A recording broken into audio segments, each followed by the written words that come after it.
The next day, Another day, another laag. So dili halata ang mga iyaandiraang nga mga hangover pa kay gabi igikan sa gimmick nakainom gamay dili na ta pare sa una nga kanang muinom hubog juju karon kanang inom lang ginagmay. a few moments later. Friendship goal ba o mauna na impluwensyahan si Lori anad na ni siya og tato anad na ni siya og tusok sa dagom niya kay ako naghuna-una pa ko dati pero kay friendship goal tato o sige na lang gina-imagine pa ni nako sa una kung sakit ba jud magpatato pero kabalo mo in reality sakit jud di ay makaingon jud ka nga agay ouch minimal pa lang gani na nga tato pero how much more kung dako ang kani ako ang friend exact jud kay ning reaction ani labaw pa ni sa ako kay murag makapanawag kag ambulansya ani pero worth 8 jud ang mga plano. A few moments later. Kay lagi suliton ang banding o sige manulod ta diri nga bisag ano kanang pambata man jud ni pero wala may gibutang diri nga age limit o mao ni nga grabe na mo ka happy diri grabe na mo ka enjoy diri nga naka-experience may ani nga sa bata pa mi sa bata pa ko wala jud ni nako na experience promise makaingon na lang jud ko nga grabe ang life changes gamay siya nga butang pero dako siyang impact. Ang kanang makaingon ka nga grabe no kadung bata pa ka wala nimo ni na experience wala ni nimo naagian pero kabalo mo dili ninyo masisi ang dati kayo lahi inyohang situation dati lahi pod karon pero grabe ang life changes makaingon na lang jud ka nga thank you Lord. Kay lagi long distance mi aning ng mga friendship nako kani si Lori naka-business siya sa Australia together with a husband Chas si Tia is ex-abroad ni siya sa Dubai ug ako pod is out of the country pero dati nag-uban jud mi ani sa Pilipinas isa ra mi sa gitrabahoan sa mall isa pod mi gi puy-an sa boarding house. Kung foundation lang sa friendship ang atong istoryahan murag lalom-lalom na jud ni amo murag nang gamot na jud mi ani.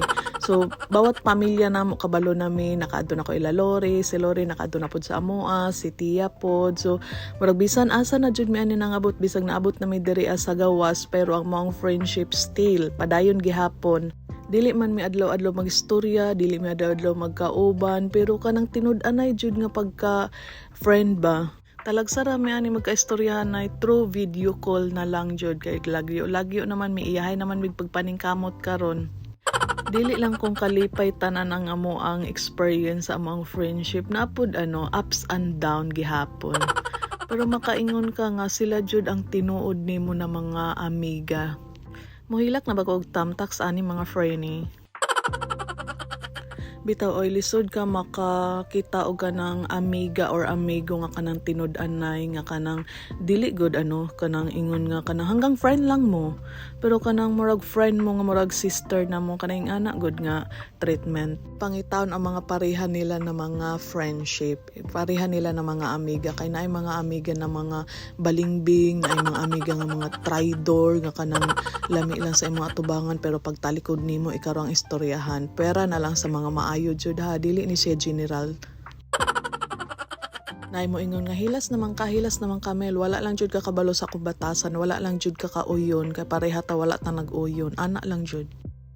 Napod mga amiga-amigo no nga kanang amigo lang mo kung naa kay kwarta pero kung wala kay kwarta wa na di na magpakita sa imo ha pero ang kanya kong mga friendship kabalo mo bisag wala mi mga kwarta bisag naa mi mga kwarta gamay naagi hapon ni sila sa among kiliran naagi hapon mi sa ilang kiliran ug sa amo ang kiliran labi sa katong time ng mga broken hearted mi kung kaysa tong broken hearted na jud na siya sa mga bar mga hubog jud so nay one time nay numduman jud na ko ani sa ila silang duha is naka day off siguro ni silang duha ako naka duty ko ani sa mall kabalo mo sa gibuhat ani nila nga nana ni sila sa bar tapos ni ana ning isa si Tia nga friend adto diri kay si Lori hubog na kaayo tapos wala koy pambayad grabe jud ganay nga gud nga mga experience hantod nga karon nga nagkita mi magistorya mi sa mga kagahapon sa mga dati namo na mga kaagi grabe magsige na lang jud big katawa kanang maglaag mi nga naka-health mi naka-pointed mi pero wala mi mga kwarta mga bayuta mo dili jud as in nga kanang wala jud kwarta wala bisag peso na pero tama lang jud siya pampalit na mo og kanang red horse kabalo mo anak ng mga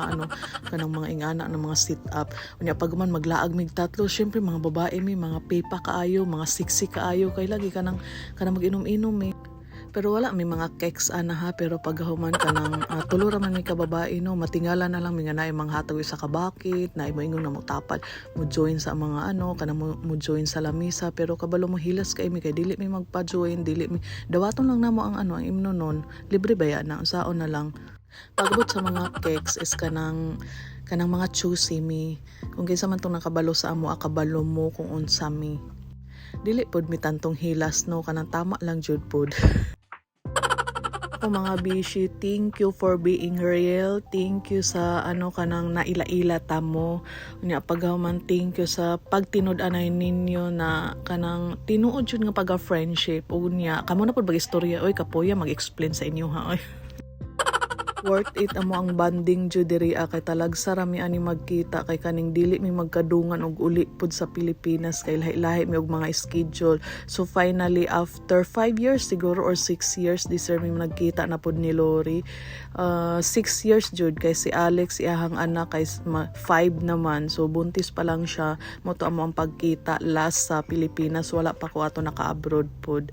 Unya paghuman pag uli ni Lori wala ko, pag uli pud nako wala pud si Lori. Kaning dili jud mi magka-sakto sa among schedule. So finally karon grabe jud ka worth it amo ang panag-uban, daghan kay mig nabuhat nga mga dili namo angay mabuhat, pero grabe jud ang amo ang banding ani. Do pag uli namo syempre family first. Mauto no, gipangkapoy na mi sa among dula, so ni diretso na pod mi dito sa grocery kay mamalit na pod mi og pagkaon kay magluto-luto mi kanang mga probinsya gud, pang probinsya gud nga kanang pangluto kana jud amo ang plano na pod nga mamalingki man tana mi ato sa bangkerohan baka adlaw, pero unsaon man kay tag-adlaw naman pod mi makaulian gikan sa hubog gikan nag-inom-inom, so dili jud madayong kay lisod man pod kay moadto mi dito sa bangkerohan no, nga mga hangover mi mga hubog mi gikan mi nakainom. Nya siksi kayo mi lain amo mga aura murag lain man. Ug mauto no nanguli na dahil mi diri sa kondo sa garintahan nila Lori, so gi-adapt dai mi ani nila, so ing ana ang friendship bisag nadira ang bana dito gihapon mi magpuyo, so asa ang isa dito ang tanan. So dati na recall na pud namo no nga dati sa boarding house dito pa mi magluto-luto, madali-dali namo og luto ana kay pansit canton kay ang sudan depende gihapon sa budget. Grabe no, grabe jud ang ka-amazing jud sa life. Makaingon na lang jud ka nga thank you Lord sa walang katapusang pasasalamat jud. Lord, salamat sa pagstay sa pila ka adlaw sa inyong hanggirintahan na kondo na libre na po ang hotel ani na wala mi nagrinta. So mo to pinaabdik na po dayon mi human na po mi kaon diri nga busog na mi unya ang kaning mga bata gusto nila maglangoy-langoy na ngadto na po mi sa pool. Kung familiar mo ani sa Garden Oasis dito ami. Lori and Clay, thank you. Nag-enjoy ka emi as in promise. So dili jud malikay nga dili mag-inom gihapon gitago ra namo ang wine dira agi palitan mi sa husband ni Lori. Sa sunod na po na panagkita. See you soon.